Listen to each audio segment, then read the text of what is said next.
The journey. To get through the hardest journey we need take only one step at a time, but we must keep on stepping. Chinese proverb. One step at a time may be trite, but it's still true. No matter the objective, no matter the destination, the journey too. Anything you want always starts with a single step. That step is called the one thing. I want you to do something. I want you to close your eyes and imagine your life as big as it can possibly be. As big as you have ever dared to dream, and then some. Can you see it? Now, open your eyes and listen to me.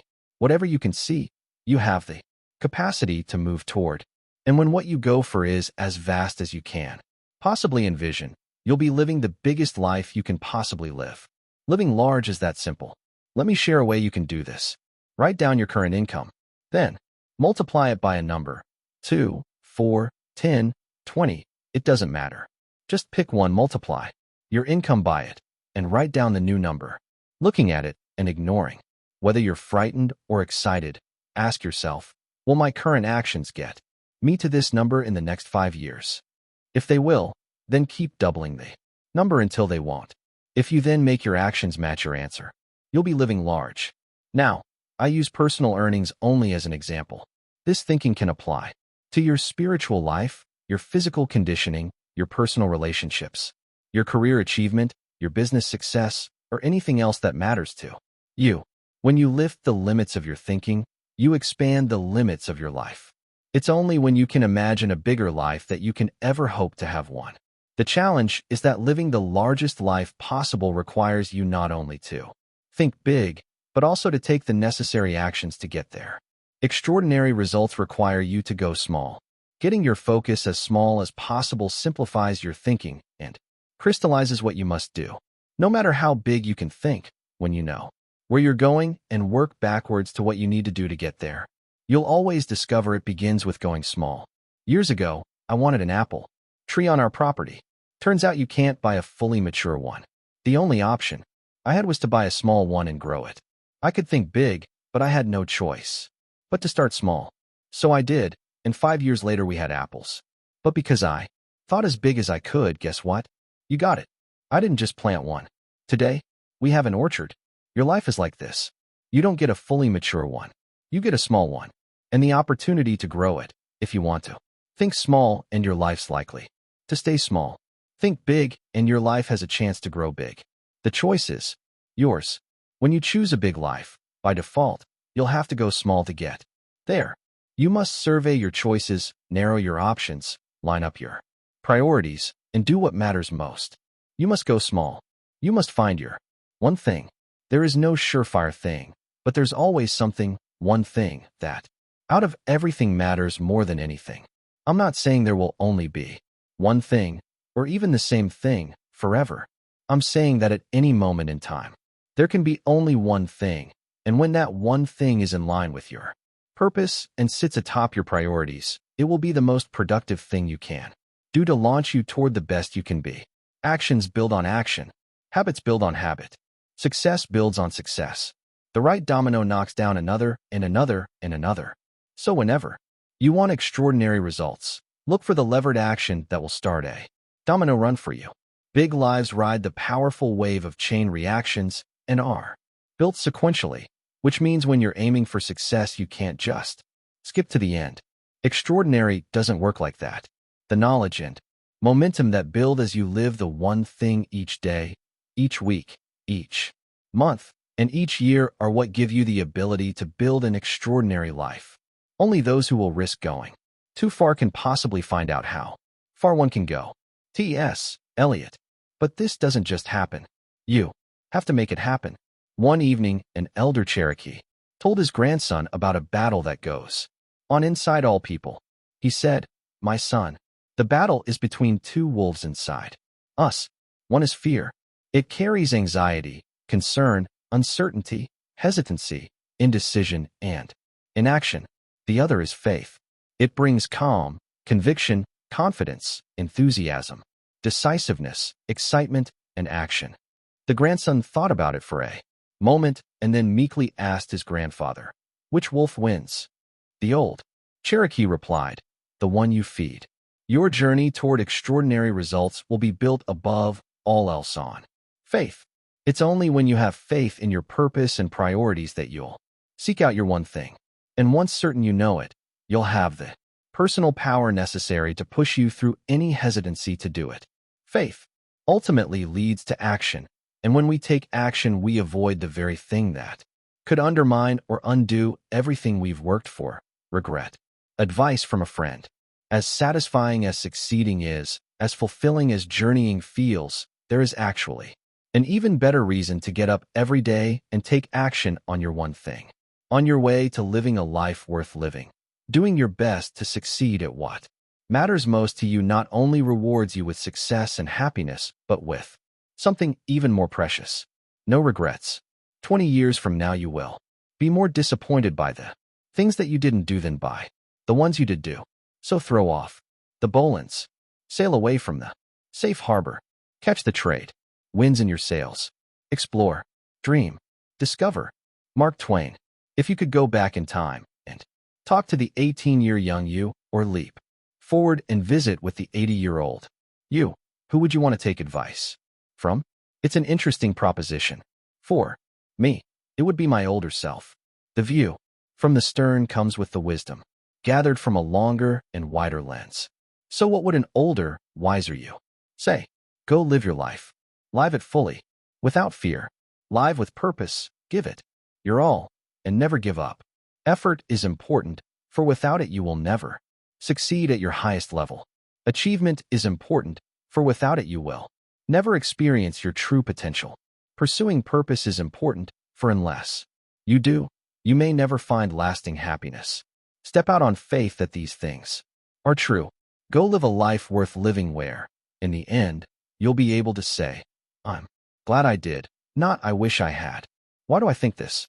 Because many years ago, I began trying to understand what a life worth living would look like. I decided to go out and discover what this might be. It was a trip worth taking. I visited with people older than me, wiser than me, more successful than me. I researched, I read, I sought advice. From every credible source imaginable, I looked for clues and signs. Ultimately, I stumbled on a simple point of view. A life worth living might be measured in many ways, but the one way that stands above all others is living a life of no regrets. Life is too short to pile up woulda, coulda, shouldas. What clinched this for me was when I asked myself who might be the people with the greatest clarity about life. I decided it was those who were nearing the end of theirs. If starting with the end in mind is a good idea, then there's no end further than the very end of life to look for clues about how to live. I wondered what people with nothing left to do but look back might tell me about how to move forward. Their collective voice was overwhelming. The answer clear. Live your life to minimize the regrets you might have at the end. What kind of regrets? For me, very few books cause tears, much less require a handkerchief, but Bronnie Ware's 2012 book, The Top 5 Regrets of the Dying, did both. Were spent many years caring for those facing their own mortality. When she questioned the dying about any regrets they had, or anything they would do differently, Bronnie found that common themes surfaced again and again. In descending order, the 5 most common were these. I wish that I'd let myself be happier. Too late they realized happiness is a choice. I wish I'd stayed in touch with my friends. Too often they failed to give them the time and effort they deserved. I wish I'd had the courage to express my feelings, too. Frequently shut mouths and shuttered feelings weighed too heavy to handle. I wish I hadn't worked so hard. Too much time spent making a living over building a life caused too much remorse. As tough as these were, one stood out above them all. The most common regret was this.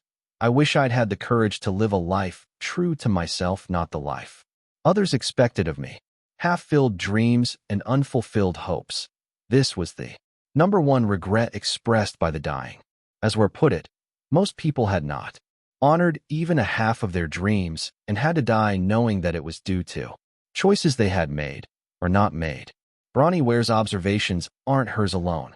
At the conclusion of their exhaustive research, Gilovich and Medvec in 1994 wrote, when people look back on their lives, it is the things they have not done that generate the greatest regret. People's actions may be troublesome initially. It is their inactions that plague them most, with long-term feelings of regret. Honoring our hopes and pursuing productive lives through faith in our purpose and priorities is the message from our elders. From the wisest position they'll ever have comes their clearest message: no regrets. So make sure every day you do what matters most. When you know what matters most, everything makes sense. When you don't know what matters most, anything makes sense. The best lives aren't led this way. Success is an inside job. So, how do you live a life of no regrets? The same way your journey to extraordinary results begins. With purpose, priority, and productivity. With the knowledge that regret must be avoided and can be. With your one thing at the top of your mind and the top of your schedule. With a single first step we can all take. I believe the best way to share this is in a story. One evening, a young boy hopped up on his father's lap and whispered, "Dad, we don't spend enough time together." The father, who dearly loved his son, knew in his heart this was true and replied, "You're right, and I'm so sorry. But I promise I'll make it up to you. Since tomorrow is Saturday, why don't we spend the entire day together? Just you and me." It was a plan, and the boy went to bed that night with a smile on his face, envisioning the day, excited about the adventurous possibilities with his pops. The next morning the father rose earlier than usual. He wanted to make sure he could still enjoy his ritual cup of coffee with the morning paper before his son awoke, wound up and ready to go. Lost in thought reading the business section, he was caught by surprise when suddenly his son pulled the newspaper down and enthusiastically shouted, "Dad, I'm up. Let's play." The father, although thrilled to see his son and eager to start the day together, found himself guiltily craving just a little more time to finish his morning routine. Quickly racking his brain, he hit upon a promising idea.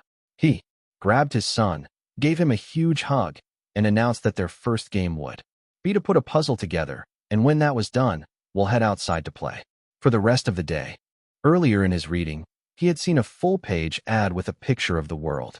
He quickly found it, tore it into little pieces, and spread them out on the table. He found some tape for his son and said, "I want to see how fast you can put this puzzle together." The boy enthusiastically dove right in, while his father, confident that he had now bought some extra time, buried himself back in his paper. Within minutes, the boy once again yanked down his father's newspaper and proudly announced, "Dad, I'm done." The father was astonished. For what lay in front of him, whole, intact, and complete, was the picture of the world, back together as it was in the ad and not one piece out of place. In a voice mixed with parental pride and wonder, the father asked, "How on earth did you do that so fast?" The young boy beamed. "It was easy, Dad. I couldn't do it at first and I started to give up. It was so hard. But then I dropped a piece on the floor and, because it's a glass-top table, when I looked up I saw that there was a picture of a man on the other side. That gave me an idea. When I put the man together, the world just fell into place. I first heard this innocent narrative when I was a teenager, and I've never been able to shake it. It became a tale I continually retell in my head, and ultimately a central theme in my life. What struck me isn't the apparent issue with life balance the father had, though I certainly got that. What grabbed me and stuck with me was the inspired solution of the son. He cracked a deeper code, a simple and more straightforward approach to life. A starting point for any challenge we face personally or professionally. The one thing we must all understand if we are to achieve extraordinary results at our highest level possible. Undoubtedly, unquestionably, success is an inside job. Put yourself together, and your world falls into place. When you bring purpose to your life, know your priorities, and achieve high productivity on the priority that matters most every day, your life makes sense and the extraordinary becomes possible. All success in life starts within you. You know what to do. You know how to do it. Your next step is simple. You are the first domino.